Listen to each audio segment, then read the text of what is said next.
Du 17 au 20 novembre, le festival Photomontier souffle ses 25 bougies.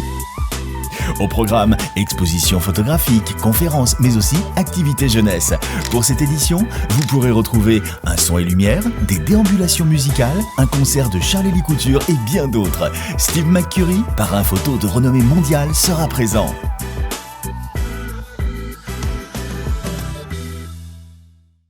L'espace détente du Casino Joa du Lac du Der a fait peau neuve. Dès maintenant, retrouvez plus de 60 références dans notre univers bar à vin et champagne. Venez vous détendre entre amis au sein de notre bar des sports en savourant une de nos planches à partager. Puis, passez un moment convivial et chaleureux au sein de notre restaurant. Cuisine savoureuse et de saison sont au programme. Votre Casino Joa du Lac du Der vous attend du lundi au dimanche. Le festival Eclectic Rock voit les choses en grand pour sa 16e édition. Les 3 scènes vous donnent rendez-vous en novembre pour des concerts exceptionnels. TFN, Charlie Couture, le Metal Fest avec Black Bomb A, Bukowski, Cleaver et Chrissy Zofuso. Ou encore Cascadeur au théâtre, mais aussi du jeune public avec Moustache Academy à la Forgerie. Sans oublier le parcours musical dans les bars de Saint-Dizier. Retrouvez toutes ces dates sur le site des 3 scènes.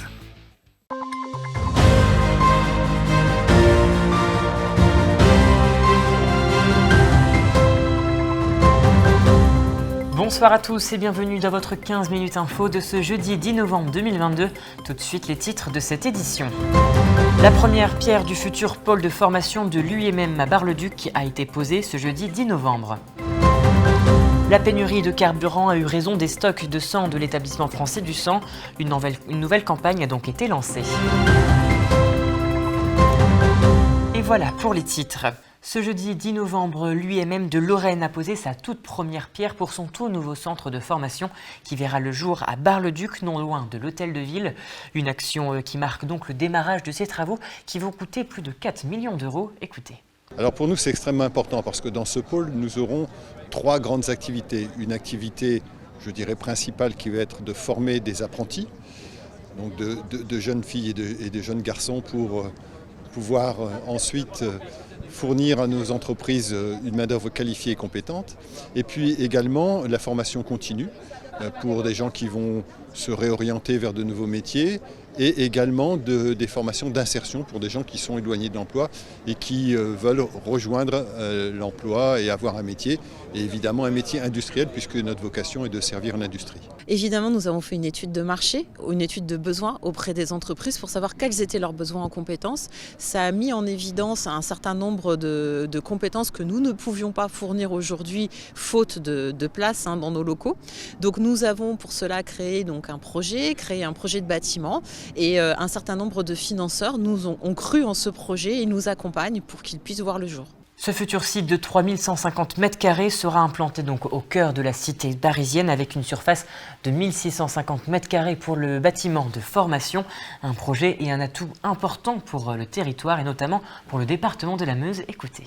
Alors le rôle du GIP Objectif Meuse est de financer et d'accompagner les entreprises et notamment un aspect de montée en compétences par la formation.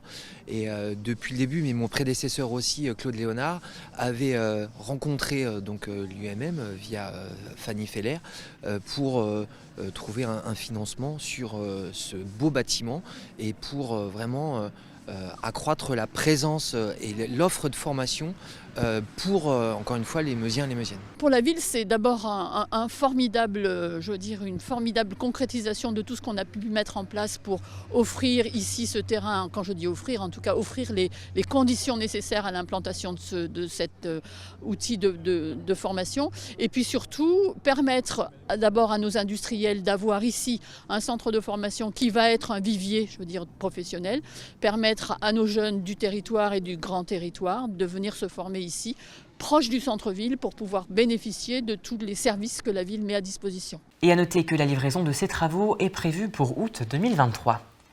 Et passons à présent à notre chiffre du jour qui est de 800 000. En effet, en cette journée dédiée au harcèlement scolaire, le ministère de l'Éducation nationale dresse un triste constat. Plus de 800 000 enfants sont victimes d'harcèlement scolaire. Toujours selon ce ministère, 2,6% d'élèves de CM1 et CM2 sont confrontés au harcèlement, contre 5,6% d'élèves au collège et 1,3% des élèves au lycée. Depuis plusieurs semaines, la France fait face à une pénurie de carburant importante qui oblige la population à réduire ses déplacements au dépit d'actions vitales comme donner son sang. Les donneurs de sang ont boudé ces derniers temps les points de collecte, notamment dans les milieux ruraux. Un reportage de Brigitte Maestrassi. La crise économique qui touche le pays impacte tous les domaines. L'établissement français du sang en a aussi subi les conséquences.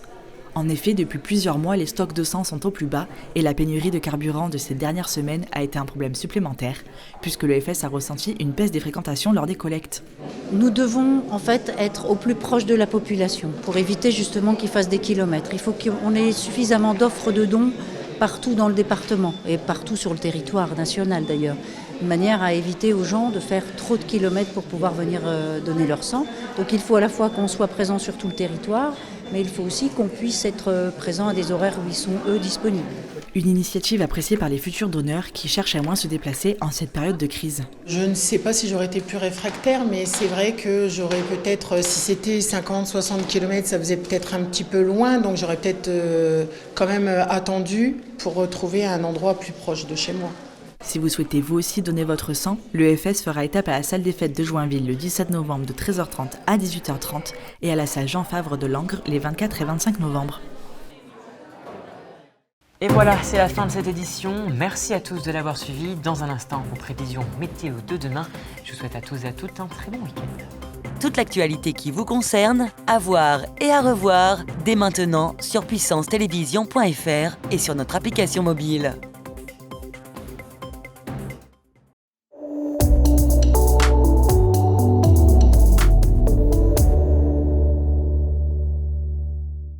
Bonsoir à toutes et à tous. Pas beaucoup d'évolution côté temps pour la journée de demain.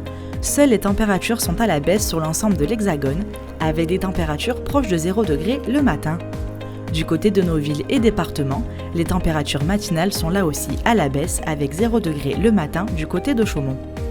Pour les maximales, on attend 16 degrés du côté de Saint-Dizier. Demain, vendredi 11 novembre, nous fêterons les Martins et le soleil se lèvera à 7h53 et se couchera à 17h15. Belle soirée sur Puissance Télévision.